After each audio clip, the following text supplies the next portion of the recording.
جو برابر میں نماز پڑھ رہے ہیں انہیں خبر نہیں ہو سکی، سارے گھر والوں کو خبر ہو گئی۔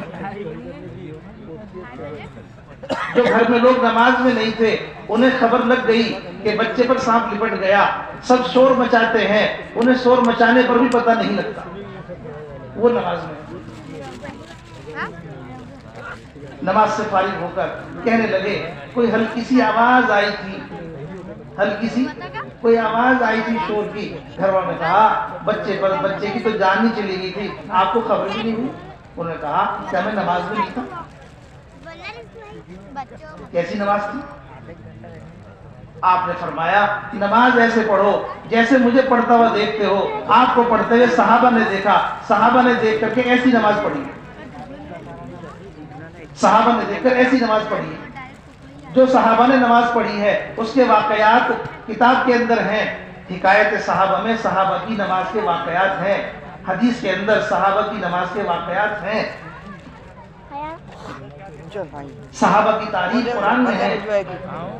بھائی دوستو بزرگو، ہم ان کے قصوں کو دیکھیں، ان کے واقعات کو دیکھیں، ان کی نمازوں کا حال دیکھیں، اس طرح نماز بنانے کی محنت کریں۔ بھائی دوستو بزرگو، اللہ کے راستے میں نکل کر ہم اس نماز کو سیکھنے کے لیے جا رہے ہیں جو نماز صحابہ پڑھتے تھے، ہم اس نماز کے لیے نہیں جا رہے جو نماز ہم پڑھ رہے ہیں۔ ہم تو اپنی اس نماز کو سیکھنے جا رہے ہیں جو صحابہ نے نماز پڑھی ہے۔ اس لیے گھر چھوڑ رہے ہیں، اس لیے کاروبار چھوڑ رہے ہیں، اللہ کے راستے میں اتنے بڑے کام کے لیے جا رہے ہیں، اپنے ایمان سے غفلت میں ہیں، اپنی نماز سے غفلت میں ہیں، ایمان نماز بنانے کی محنت کے لیے نکل رہے ہیں اللہ کے راستے میں۔ ایمان اور نماز سے قیمتی دنیا کی کوئی چیز نہیں ہے، کوئی بھی چیز نہیں ہے۔ ساری دنیا کی چیزیں زمین آسمان کے درمیان میں بھر دی جائیں تب بھی ایمان نماز کا مقابلہ نہیں کر سکتی، اس لیے یہ بڑا کام ہے نماز کے لیے نکلنا۔ بھائی دوستو بزرگو، نماز کو بنانے کی محنت 3 لائن سے اللہ کے راستے میں نکل کے کرنی ہے۔ سب سے پہلی محنت ہے نماز کو جاندار بنانے کے لیے دوسروں کو بھی نماز کی دعوت دو، دوسروں کو بھی نماز کی دعوت دو۔ نماز جاندار بنے گی دعوت دینے سے، دوسروں کو نماز کی دعوت دینے کا اہتمام رکھو، دوسروں کی خوشامد کرو۔ ایک اللہ کا بندہ ہے، حضور پاک سب کا امتی ہے، نماز چھوڑ کر زندگی گزار رہا ہے، آپ اس کی خوشامد کرتے رہو، اس پر محنت کرتے رہو۔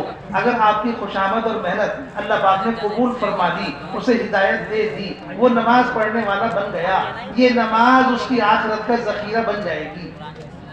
جو نماز چھوڑ کر زندگی گزار رہا تھا وہ نماز پڑھنے والا بن گیا آپ کے دعوت دینے کی برکت سے۔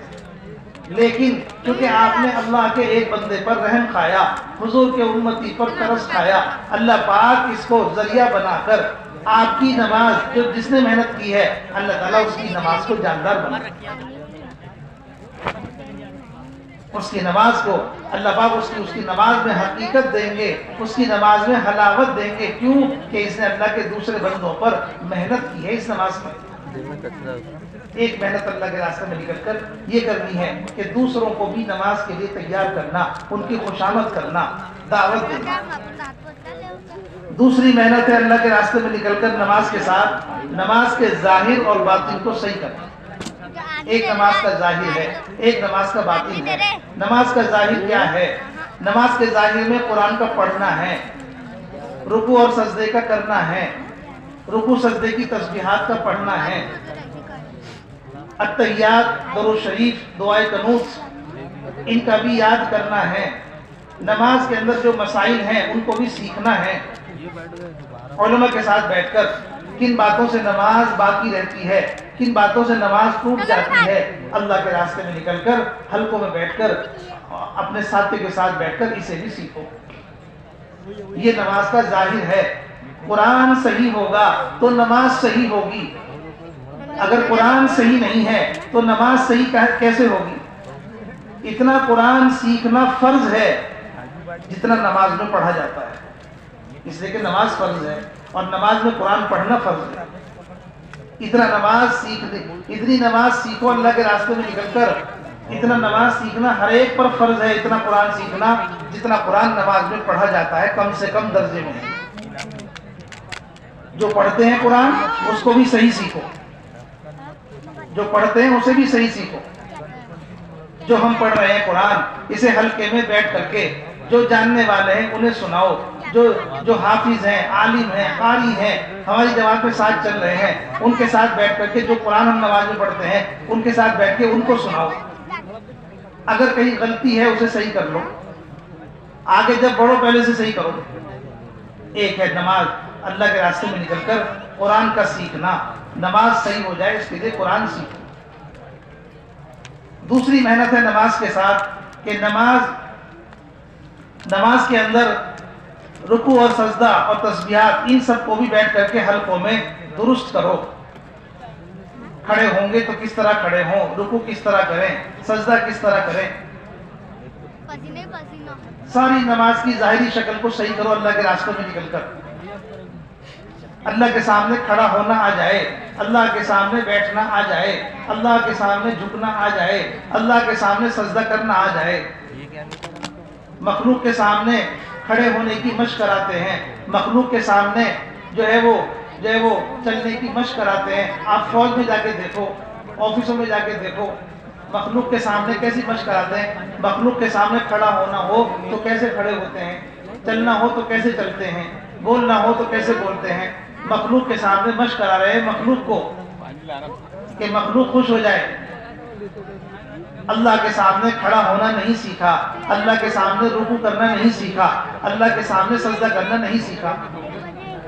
بھائی دوستو دیکھو, اللہ کو دکھانے کے لیے اصل تو نماز میں اللہ کو دکھانا ہے. اے اللہ میرا کھڑا ہونا صحیح ہوا کہ نہیں, اے اللہ میرا کھڑا میں صحیح نماز میں کھڑا ہو سکا کہ نہیں. اپنے آپ کو دکھاؤ, اللہ کے سامنے کھڑا ہونا سیکھو, اللہ کے سامنے رکوع کرنا سیکھو, اللہ کے سامنے سجدہ کرنا سیکھو. یہ ہے نماز کی ظاہری شکل. کر لو گے, کرو گے. ایک ہے نماز کا باطن, ایک ہے نماز کا باطن. انہیں اٹھ کر بیٹھے کیوں کرا رہے ہو, بچوں کو بیٹھ نہیں سکتے یہ لوگ, کوئی تماشا ہو رہا ہے. جس کا دل آ رہا ہے اٹھ رہا ہے, جس کا دل آ رہا ہے بیٹھ رہا ہے, کوئی کہیں. جہاں جگہ مل جائے بیٹھ جاؤ, جہاں جگہ مل جائے وہاں بیٹھ جاؤ. اپنی طبیعت کو دباؤ تھوڑا سا, یہاں بیٹھو, دھیان سے سنو. جو بات کام کی ہے نہیں سنو گے نکل جائے گی. آنکھوں سے دیکھو گے, دھیان لگاؤ گے تو سمجھ میں آئے گی. بھائی دوستو جو نماز کے باطن میں کامل اور مکمل نماز کے 2 درجے ہیں. پہلا درجہ یہ ہے نماز پڑھنے والے کو اس دھیان کے ساتھ نماز پڑھنی آ جائے کہ میں اللہ کو دیکھ رہا ہوں.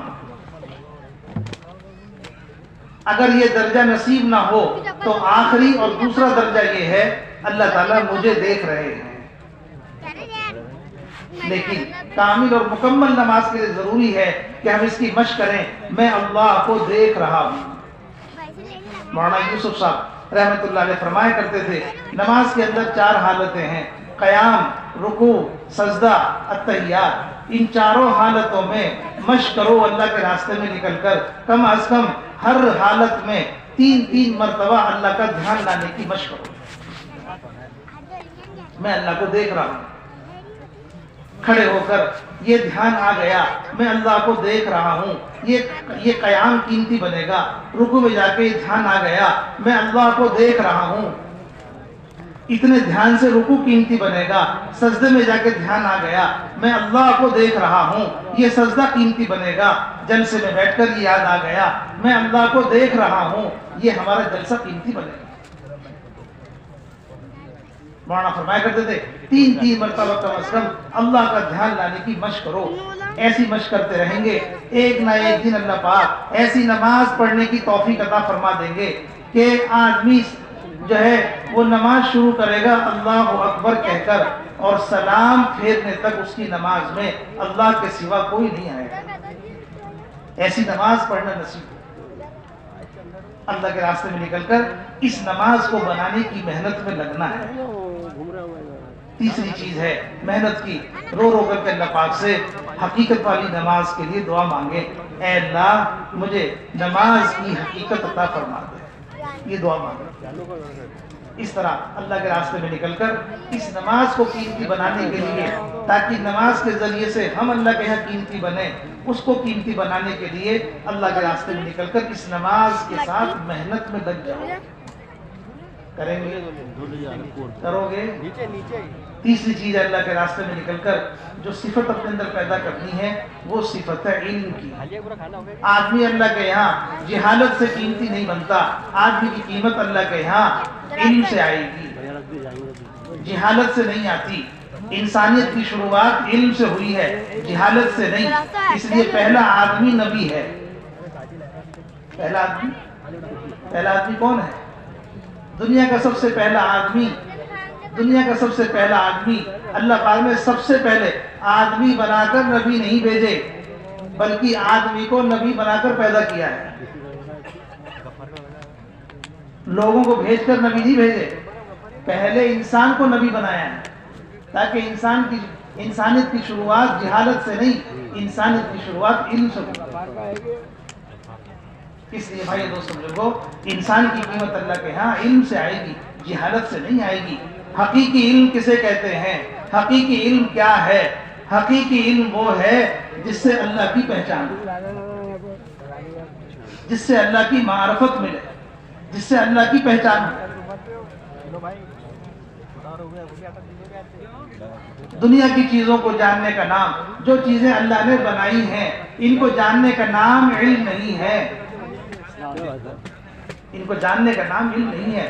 اس علم کو، مخلوق کو جاننے کو لوگ سائنس کہتے ہیں، مخلوق کے جاننے کو لوگ سائنس کہتے ہیں۔ سائنس کسے کہتے ہیں؟ علم کسے کہتے ہیں؟ اللہ کی بنائی ہوئی چیزوں کو جاننے کا نام سائنس ہے۔ اللہ کی بنائی ہوئی چیزوں کو جاننے کا نام سائنس ہے، اور اللہ کو جاننے کا نام ایمان ہے اور علم ہے۔ اللہ کو جاننے کا نام ایمان ہے۔ نجات اللہ کو جاننے سے ہوگی، نجات اللہ کی بنائی ہوئی چیزوں کو جاننے سے نہیں ہوگی۔ اس لیے بھائی دوستو جو اللہ کے راستے میں نکل کر اس علم کو حاصل کرنا، جس علم کے ذریعے سے اللہ کی پہچان ہو، اللہ کی معرفت ملے، اللہ کی ذات و صفات کا یقین ملے۔ وہ علم کون سا ہے؟ وہ علم صرف قرآن حدیث کا ہے، وہ علم صرف قرآن حدیث کا ہے۔ اللہ کے راستے میں نکل کر اس علم کو حاصل کرنے کی محنت کرنی ہے۔ بھائی دوستو بزرگو، دو درجے علم کے ہیں، ایک فضائل والا علم ہے، ایک مسائل والا علم ہے۔ مولانا الیاس صاحب رحمۃ اللہ علیہ فرمایا کرتے تھے، اللہ پاک نے نزول قرآن کی بھی یہ ترتیب قائم فرمائی ہے کہ پہلے اللہ پاک نے وہ قرآن اتارا ہے جس میں وعدے ہیں، جس میں فضائل ہیں، احکامات کی لائن کا قرآن اللہ پاک نے بعد میں نازل کیا۔